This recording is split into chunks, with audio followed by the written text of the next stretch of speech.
Saudara, Forum Air Dunia atau World Water Forum ke-10 menyepakati sejumlah poin. Salah satunya proyek-proyek percepatan penyediaan air secara global.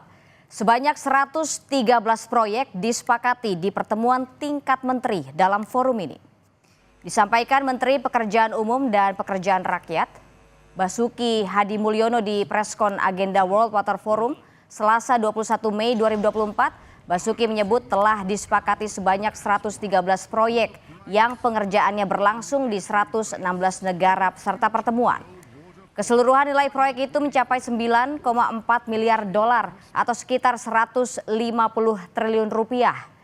Di proyek itu mencakup percepatan sistem penyediaan air minum untuk sebanyak 3 juta rumah tangga. Di pertemuan ini nanti juga menyepakati deklarasi yang berisi komitmen untuk mendirikan Center of Excellence untuk ketahanan air dan iklim. Deklarasi Menteri, salah satu yang menjadi capaian pada forum ini adalah berhasilnya Indonesia menyusun daftar proyek terkait air yang menjadi andalan dari berbagai negara.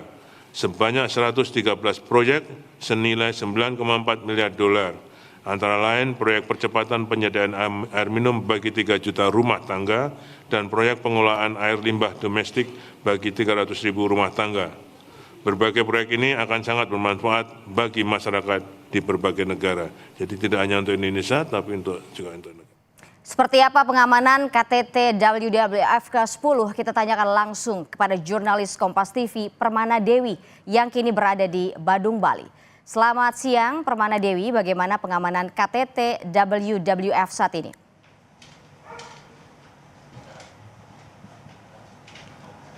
Selamat siang Gita dan juga saudara. Seperti yang kita ketahui bersama, saat ini tengah terselenggara pertemuan berskala internasional yakni World Water Forum yang membahas terkait dengan isu air. Forum ini mempertemukan berbagai pemangku kepentingan, diantaranya ribuan delegasi dan juga sejumlah kepala negara. Mengingat pentingnya pertemuan ini saudara, tentunya pengamanan menjadi hal yang paling penting disiapkan. Dan Polri telah menyiapkan berbagai upaya pengamanan sejak sebelum dilaksanakannya acara ini sampai dengan saat ini. Apa saja upaya pengamanan yang dilakukan dan apakah menemui sejumlah kendala selama terselenggaranya acara ini sampai hari ini saudara? Dan saat ini saya sudah bersama dengan Karopenmas Divisi Humas Polri, Brigjen Pol Truno Yudo Wisnu yang akan berbagi informasi kepada kita semua. Kita langsung saja tanya, selamat siang Brigjen Pol, apa kabar? Baik, sehat ya. Pak, bisa dijelaskan kepada pemirsa di rumah bagaimana langkah-langkah keamanan yang diambil dalam operasi Puri Agung ini dalam mengamankan kegiatan World Water Forum? Ya, perlu kami jelaskan ya Mbak, untuk event internasional dalam World Water Forum ke-10 2024 di Bali ini, jauh sebelumnya Bapak Kapolri telah menginstruksikan kepada Bapak Kaops Puri Agung, dalam hal ini Bapak Kabahram Polri. Kemudian dalam penyusunan perencanaan, kemudian dilakukan latihan praops, kemudian tactical floor game, baik itu internal Polri maupun secara terpadu, dan kemudian sekarang pada tahap implementatifnya. Semua itu Bapak Kapolri terus mengawasi dan mengendalikan. Dan kemudian kita lihat saat ini juga ada di 91 Command Center, Posko ITDC adalah suatu tempat yang dilakukan oleh Kaposko sebagai dinamisator setiap kegiatan. Sandi operasinya adalah operasi Puri Agung 2024, di mana ada Kaposko dengan dari sini kita bisa lihat bagaimana komando dan pengendalian, ada K3I, sehingga semua dari aspek perencanaan sampai dengan implementasi, dinamisator, melihat dari satgas-satgas yang ada dari mulai preemptif, preventif, kemudian juga sampai dengan bantuan operasi, semuanya tergelar dengan baik.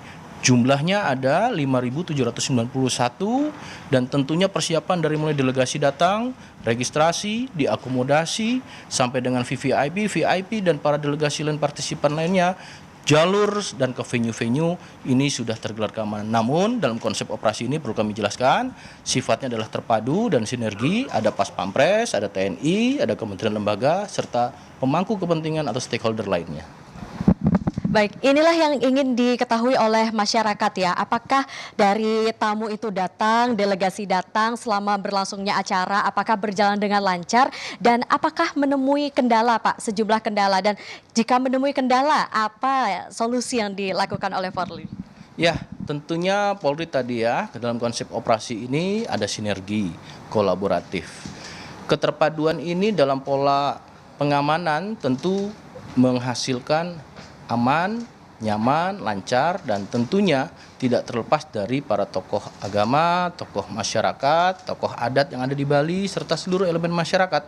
Sehingga proses ini bisa berjalan dengan baik. Kalaupun ada beberapa dinamika umum ya, tentu dalam proses perencanaan tadi disimulasikan untuk melakukan manajemen risiko pada saat melakukan pengawasan dan pengamanan di pengendalian pada saat pengamanan, sehingga ini sudah diantisipasi. Namun beberapa apresiasi juga kami yang mengapresiasi kepada masyarakat ya, dari tokoh-tokoh agama, tokoh masyarakat. Kemudian juga ini menjadi bagian daripada kepercayaan dunia internasional di Bali.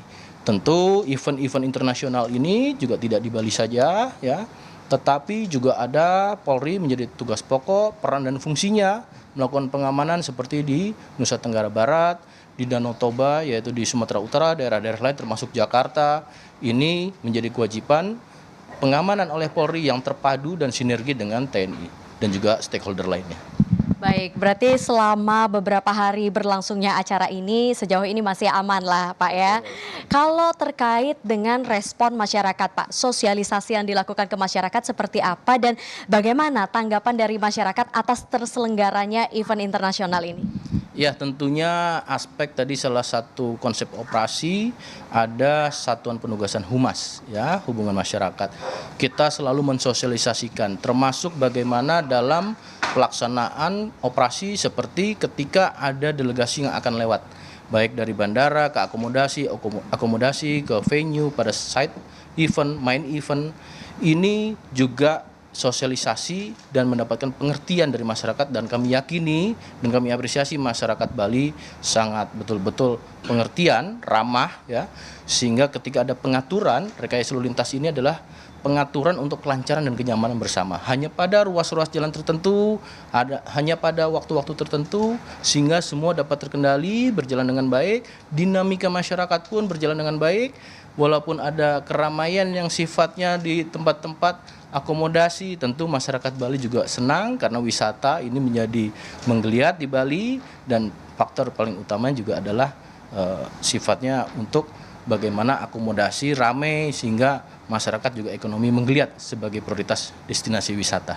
Ya, tentunya ini menjadi harapan kita bersama Pak ya. Jadi selain bisa memberikan dampak positif bagi nama bangsa dan negara, tapi juga berdampak positif bagi masyarakat. Betul. Terima kasih Bapak sudah berbagi informasi kepada kita semua dari Karopenmas Divisi Humas Polri. Demikian saudara, sudah disampaikan bahwa acara ini sampai hari ini berlangsung dengan lancar. Berbagai pengamanan tentunya telah disiapkan agar atau bisa untuk mengantisipasi hal-hal yang tidak diinginkan untuk memberikan kenyamanan bagi para tamu, delegasi, wisatawan, dan juga tanpa mengesampingkan kenyamanan dari masyarakat. Kembali ke studio Gita.